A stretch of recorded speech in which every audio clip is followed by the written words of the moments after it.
Buenas tardes, casi no tan buena recién afuera.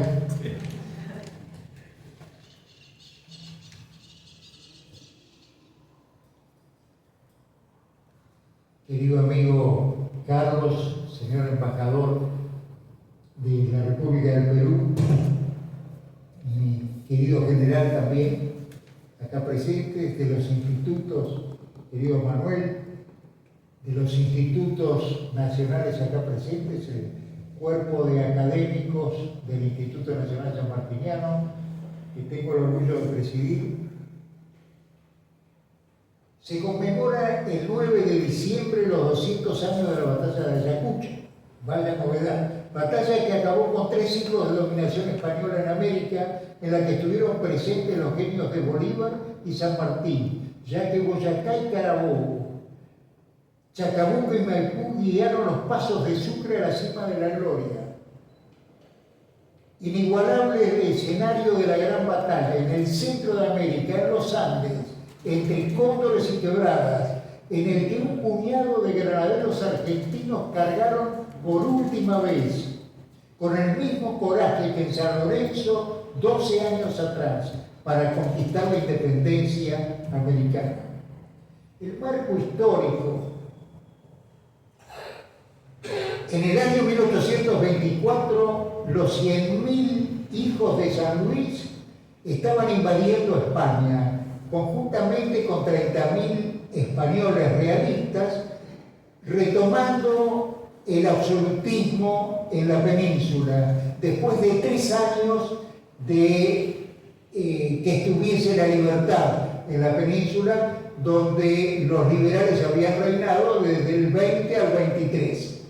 A partir de ese año 1824, los 100.000 luises se hacen cargo de la península, más 30.000, y apoyan absolutamente a Fernando VII. Acá se observa claramente la tensión entre el absolutismo español y el liberalismo español, tema que se traslada del mismo modo a nuestras tierras, a la América española, y que recrudece de vez en cuando, pero un poco más tarde que lo que ocurre en España. Cuando San Martín tuvo el encuentro de Asnacupio, cuando se alza en armas el general La Serna, liberal, en contra del general Pezuela, que era el virrey absolutista, San Martín aprovecha con el genio del estratega ese momento del ejército español dividido para poder armar y desarrollar el ejército libertador que recién acababa de desembarcar en el Perú. Y lo mismo le va a ocurrir, como vamos a ver más adelante, con el enfrentamiento entre un general vasco absolutamente absolutista, el general Urdaneta, y el liberalismo que aún mantenía de la Serna como virrey. Esto se da en el marco también de qué estaba ocurriendo con la Iglesia Católica.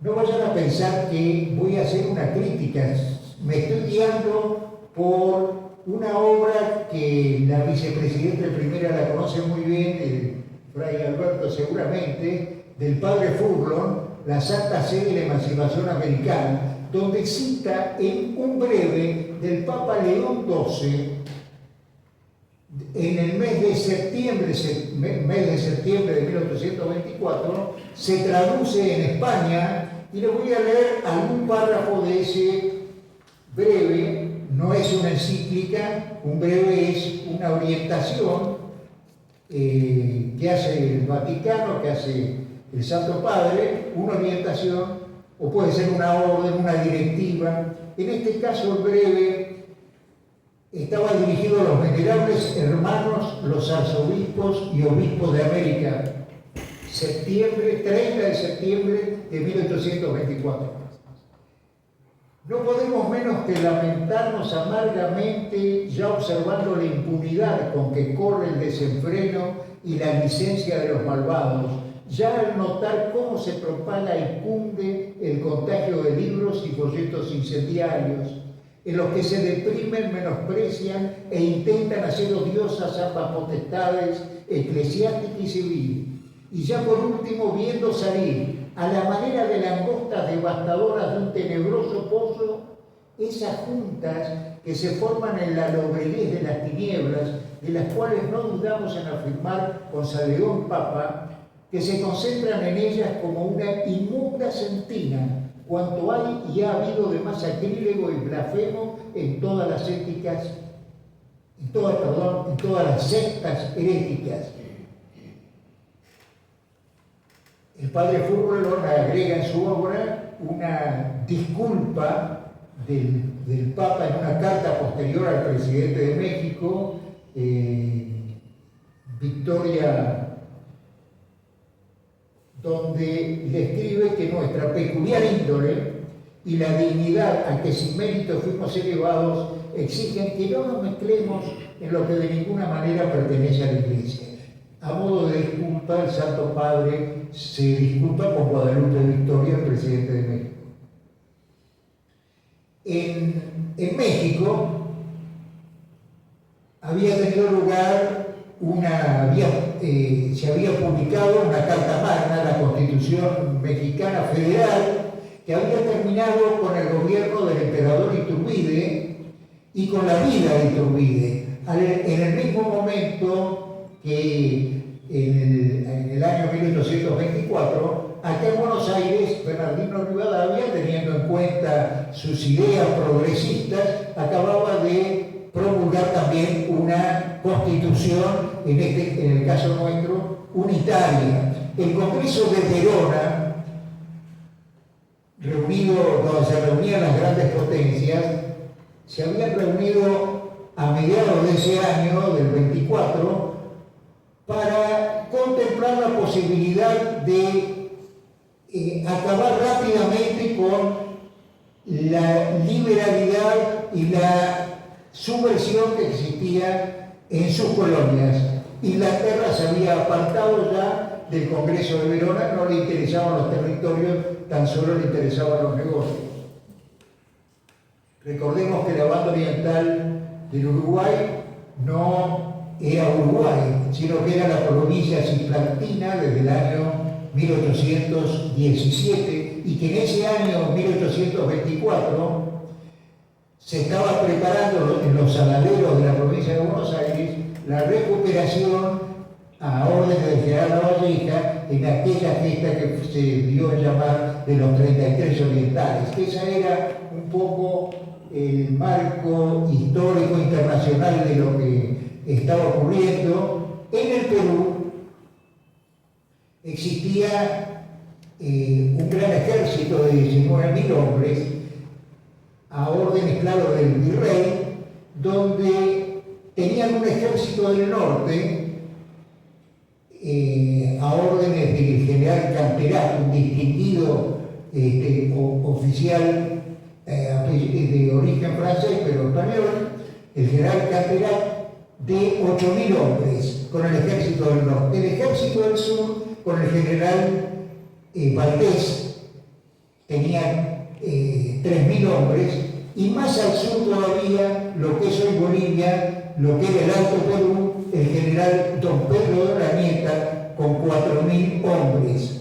Y luego otros 4.000 hombres repartidos en todas las guarniciones del Perú. Esa era la fuerza, eran 9.000 hombres. 9.000 hombres. San Martín, cuando se embarca en Valparaíso, llevaba 4.000 hombres para enfrentar a estos 19.000 hombres. Pero ¿cuál era la fuerza que tenía en ese momento Bolívar?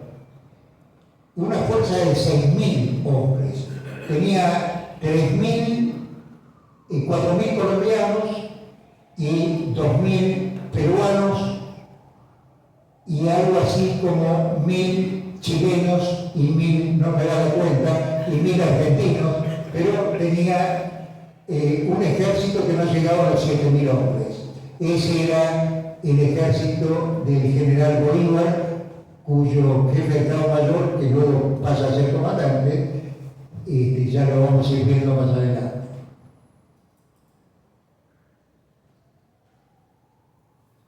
La fortaleza del Callao había sido conquistada por el general San Martín. Sin embargo, el 5 de febrero del año 24,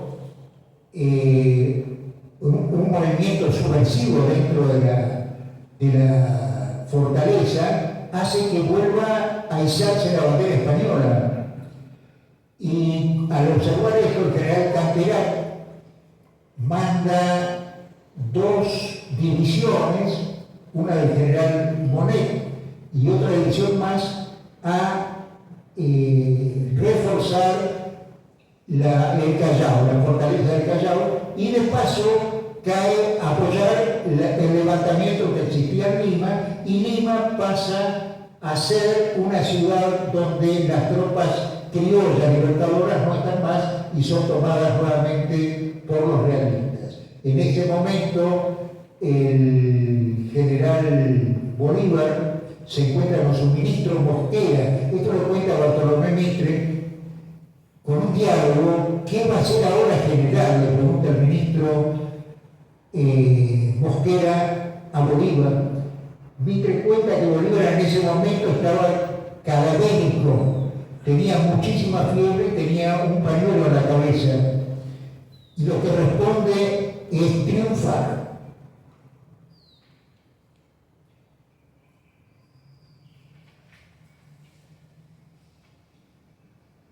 El 20 de junio de 1824, el general Pedro Antonio de la Nieta, absolutista, noticiado antes que el virrey de la Serna, porque podía ver diarios de Buenos Aires porque estaba en el Alto Perú. Recuerden que las noticias de Europa llegaban primero a Buenos Aires gracias al Atlántico, gracias a Ceballos, que había creado el virreinato, y a Lima llegaban un poco más tarde por el Pacífico, era más lenta la comunicación. Pero se había enterado por la Nieta que se había levantado en armas, los Luises y los absolutistas habían conquistado España. Entonces, sin dudarlo, se levantó en armas para defender la religión y la corona. Cuenta García Campa que, si bien profesaba una fe importante en nuestra iglesia y un respeto enorme hacia la corona, hacia el absolutismo, era un hombre que llamaban el contrabandista. Tenía fama de contrabandista, por lo cual había estado un tiempo preso, pero también una fama de gran valiente. El 2 de agosto de 1824, el libertador Bolívar pasó revista a sus casi 9.000 hombres, ahí estábamos en la cuenta, formados en Ranca, al pie del Cerro Pasco, donde Arenales se había llenado de gloria, en el centro del Perú, en las alturas y con el frío de agosto. Allí está el nudo del Pasco que divide aguas en distintas direcciones. Los campesinos dejaron sus chacus de vicuña para observar la tremenda escena. Peruanos, colombianos, chilenos y argentinos. Eran las 4 repúblicas existentes en ese momento en toda la América Española. Perdón, en toda Sudamérica. Porque no cuento a México, ahí no había tropas mexicanas.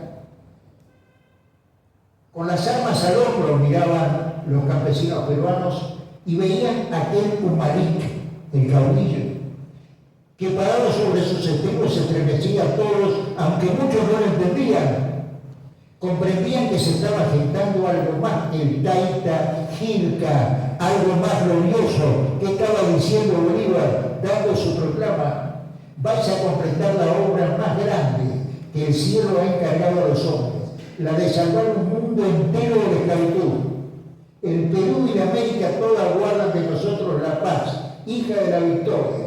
Y aún la Europa contempla con encanto, porque la libertad del nuevo mundo es la esperanza del universo.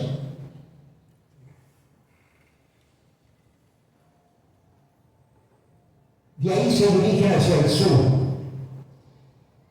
ambas fuerzas, los realistas y los libertadores, hacia el Valle de Junín. Ya en agosto tocamos ese tema de esa batalla romancesca de Junín, que fue solo a sable y lanza, y que Borges le cantó varias veces a su bisabuelo por esta batalla y por la valentía de su bisabuelo. Isidoro Suárez,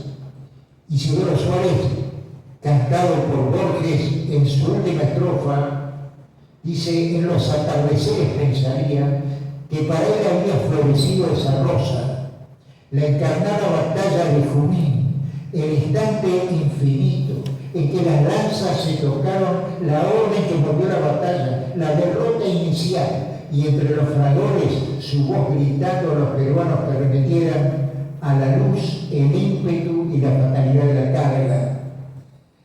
No ahondaremos en Junín, que ya lo hemos visto, batalla que duró 15 minutos, a lanza y sable de entrevero. Eso fue Junín, a eso le canta Borges.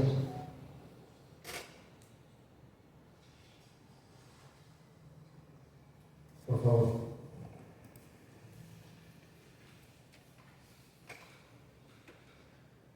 Después de sacrificadas marchas y contramarchas en espacios casi intransitables, Sucre decide realizar un movimiento nocturno para llegar a Quinua. Por otro lado, la realidad describieron un semicírculo los realistas al norte y frente a los patriotas ocupando las faldas del Condorcunca. El Condorcunca no se ve porque lo hemos agrandado, ¿no? Las alturas del Condorcunca están en lo que sería una carta topográfica al norte. La parte de arriba de la carta es al norte. Y ahí se encuentran las fuerzas realistas que tienen el puesto de comando del virrey, como lo ven ahí. En el centro, la infantería del general Monet. A la izquierda, la infantería del general Villalobos. A la derecha, la infantería de Valdés. Y al fondo, pocos elementos de caballería en forma de reserva. Los patriotas se habían ubicado en este terreno anfractuoso, difícil, con una enorme cuña. Les juro que había traído un puntero y me lo dejé en mi oficina. Ustedes la ven ahí, arriba de la mar, arriba de el nombre del general Lamar, es un cañadón imposible de transitar, sobre todo con caballería. Al sur de ese cañadón se encuentra el general Lamar con la infantería. En el centro, el general Lara con la infantería, una división colombiana, el general Lamar peruano, el general Córdoba a la derecha con la infantería, y en el centro la caballería, y donde se encuentran los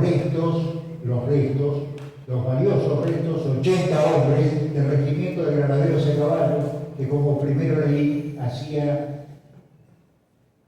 varios de ellos estuvieron desde el combate de San Lorenzo, se encontraban ahí. Gracias. Este es el cañadón que les comentaba recién. La batalla se inicia con el avance de las fuerzas realistas que van pasando del Condorcunca y de la montaña. El virrey toma el mando de las tropas, pero va al frente de las tropas de infantería. El virrey de la Serna, un valiente, al frente de las tropas de infantería. El general Valdés inició el ataque intentando cruzar la zanja. Algunos elementos lograron pasar y tenía dos piezas de artillería que hicieron que las fuerzas de la mar, la infantería también, retrocedieran, pero poco. Mandó en su apoyo Sucre al general Lara, que pudo frenar entonces el avance de Valdés. Por otro lado, Villalobos avanzaba también con su infantería, dirigiéndose hacia donde estaba Córdoba. Un coronel, jefe de una división, de Villalobos intenta, había entendido mal la orden del virrey, un toque de orden del virrey, lo había entendido mal y se lanzó demasiado anticipadamente. Córdoba, al ver qué era lo que estaba ocurriendo, echa a pie tierra de su caballo. En aquel entonces el jefe iba montado, la tropa iba caminando, y da su célebre orden, el general Córdoba: división de frente, armas a discreción, adelante, paso del vencedor. Y así arranca la infantería de Córdoba, haciendo retroceder a la infantería de Villalobos. Esta primera fracción de esta división va haciendo caer a las demás divisiones que estaban más atrás y habían ocupado en esta primera acción todas las reservas, conjuntamente con el ataque general, cosa que no hay que hacer nunca. La reserva siempre se resguarda para cuando se la necesiten, pero había claramente una arrogancia española que se notaba con seguridad en la victoria. Entonces no dejaron reservas y avanzaron en esta dirección. Así estaba el combate cuando avanzan las tropas de Monet con el virrey a la cabeza. Le matan 12 militares que tenía el virrey y lo hieren a él de gravedad. Cae el virrey. La Serna ordena Sucre a la caballería que se encontraba en este lugar, en reserva, que contraataque para que la gente de Villalobos desaparezca de este lugar del terreno. El general Monet, que intentaba nuevamente cruzar el Chancón, que era lo más peleado, fuese rechazado. El general Lamar hacía exactamente lo mismo con las pocas tropas que ya le quedaban a Valdés. El general Córdoba llega con una bandera colombiana y la logra poner en el Condorcunca, a media altura del Condorcunca. Al ver esto, quedan extasiados de ver los criollos una bandera americana ya en el objetivo que ellos tenían. Sin embargo, Valdés manda sus tropas en un denodado esfuerzo y ya no quedaban más tropas, y es cuando Sucre le ordena a los húsares de Junín, antes se llamaban húsares del Perú, después de la batalla de Junín se lo llamó húsares de Junín, lo llama, y es ahí cuando el resto del regimiento de granaderos, junto con los húsares de Junín, van hacia la carga. No dio una orden como la de Córdoba, un toque de trompa, como el que vamos a escuchar ahora, a demonio y a la carga.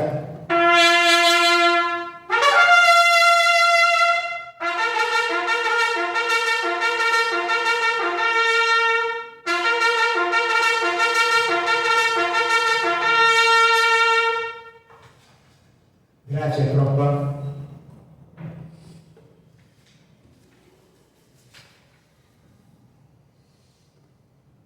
He de hacer notar que un momento antes de la batalla, el general Monet quiere reunirse con el general Córdoba. La intención era solicitar, como se iban a enfrentar entre parientes y amigos, solicitar un momento para que se puedan abrazar los hermanos y los amigos. Y lo hicieron antes de romperse la cabeza. Lo hicieron, pero esto tiene relación con lo que vamos a hablar al final.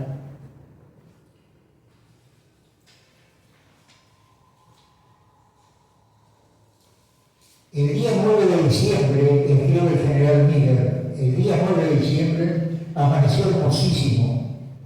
Al principio el aire era muy fresco y parecía influir en el ánimo de las tropas, pero así que el sol tendió sus rayos por encima de la montaña, los efectos de su fuerza vivificadora se vieron palpablemente.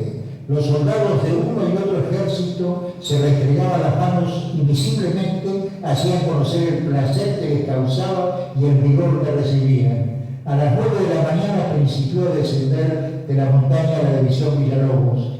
El virrey se puso a la cabeza de la división de Monet.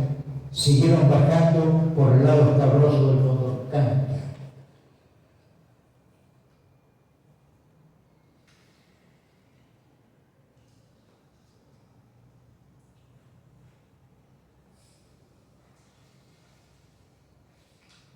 Batalla decisiva después de 15 años de guerra en la que estuvieron presentes los genios de Bolívar y San Martín, ya que Boyacá y Carabobo, Chacabuco y Maipú guiaron los pasos del Sucre a la cima de la gloria. Inigualable el escenario de la gran batalla, en el centro de América, entre cóndores y piedras, era el último reducto español después de 3 siglos y medio de conquista. En quechua, Ayacucho significa rincón de los muertos. Por sus trágicas historias desde Viracocha, consolidando su imperio, y en época de la colonia la batalla de Chupas, cuando las fuerzas de la corona española vencieron al Mayo el Joven, vengando la muerte de Pizarro. El 9 de diciembre de 1824 quedaron en ese funesto rincón 1.800 muertos realistas y 300 patriotas. El general Camperat reunió a los generales y jefes y les manifestó que en su concepto el Perú estaba perdido, porque era preciso considerar a Urdaneta por tan enemigo como los que acababan de triunfar, y que si los demás participaban de su opinión, parecía prudente adoptar un medio con los independientes que evitase nuevos e inútiles desastres. Y claro era que el arbitrio que se indicaba en el supuesto lado envolvía el pensamiento de una capitulación.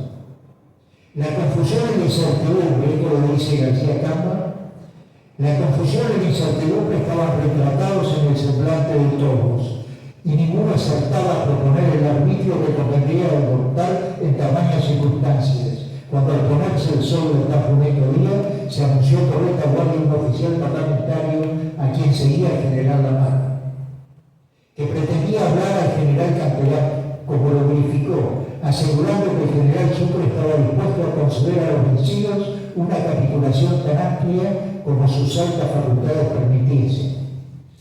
Sucre ostentó, continúa diciendo García Camba, mucha franqueza y generosidad. Aceptó lisa y llanamente las bases presentadas con solo 3 restricciones que puso de puño y letra en el mismo borrador el general Carratalá.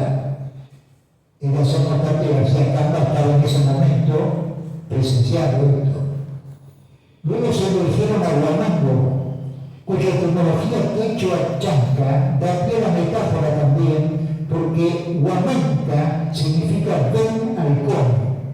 Allí estaban los halcones, discutiendo si el Callao integraba la capitulación o no. Fue Sucre que lo definió en un principio, escribiendo: si el gobernador no obedeciera, no será tratado como jefe español. Nada escapó al control del vencedor, que muy bien cuidó los intereses patriotas, así como actuó con nobleza con el vencido. Junto con Bolívar respetaron las generosas condiciones pactadas respecto de la suerte de futura de los adversarios. Regresaron a España unos 750 integrantes del ejército realista, contando jefes oficiales y unos 350 soldados. Es interesante una parte del parte oficial. Se halla en parte oficial de la batalla firmado por Sucre. Se halla en consecuencia en estos momentos en poder del Ejército Libertador los tenientes generales La Serna y Camperat, los mariscales Valdés, Carratalá, Monet y Villalobos, los generales de brigada Bedoya, Ferraz, García Camba, Somocurcio, Cacho, Artero, Landázuri, Pablo y Tú, con 16 coroneles, 68 tenientes coroneles, 484 mayores y oficiales, más de 2.000 prisioneros de tropa, inmensa cantidad de fusiles, todas las cajas de guerra, municiones y cuantos elementos militares poseían, 1.800 cadáveres y 700 heridos en la batalla de Ayacucho han sido las víctimas de la obstinación y de la temeridad española.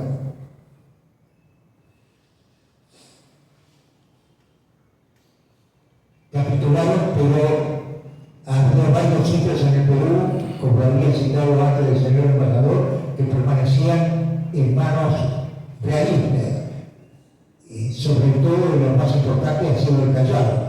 En el Callao, un general español, Rodín, logró hacer una resistencia de más de un año donde murieron 5.000 personas por falta de alimentos, por falta de agua, estaban cercados y soportaron todo eso por la corona y por la religión. Era el mismo discurso del guipuzcoano, el vasco o la nieta.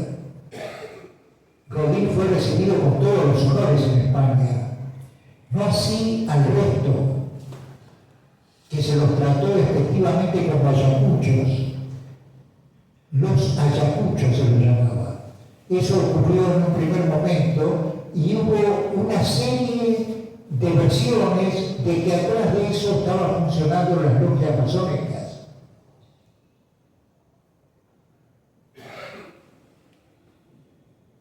Terminó en la isla de Chiloé, que fue el último lugar donde se defendieron los realistas. Torrente, el historiador también contemporáneo, me gusta este tipo de trabajo citar a los contemporáneos de lo que ocurrió. Lo aprendí del doctor Luis Moreno. Dice Torrente, Mariano Torrente, un ejército tan brillante como el que habían sabido formar los generales, tan orgulloso y temible por sus respectivas victorias, que habían destruido todas las fuerzas combinadas de Perú, Chile, Buenos Aires y aún las primeras expediciones de Colombia. ¿Podía creerse que en un solo asiago día perdieron el fruto de tantos sacrificios y el lustre de tantas hazañas? Nadie, por cierto, creyó este fatal y brusco desenlace. Quien lo atribuye a una vergonzosa traición, quien a refinada malicia, quien a la cobardía y quien al torpe manejo y aturdimiento de sus jefes. Conocemos que ha habido defectos, pero no queremos de modo alguno que esta terrible desgracia pueda convertir en criminales a unos hombres que tantos sacrificios han hecho por la monarquía y tan repetidas veces han cubierto sus sienes con gloriosos laureles.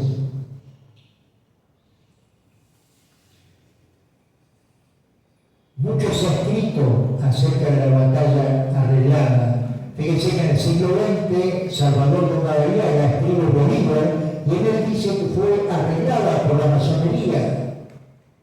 Yo describo absolutamente de señor pseudo historiador Salvador de Madariaga, pero se han hecho muchos ecos acerca de eso. La sangre derramada por el coronel, por el general de la Serna, por el propio virrey.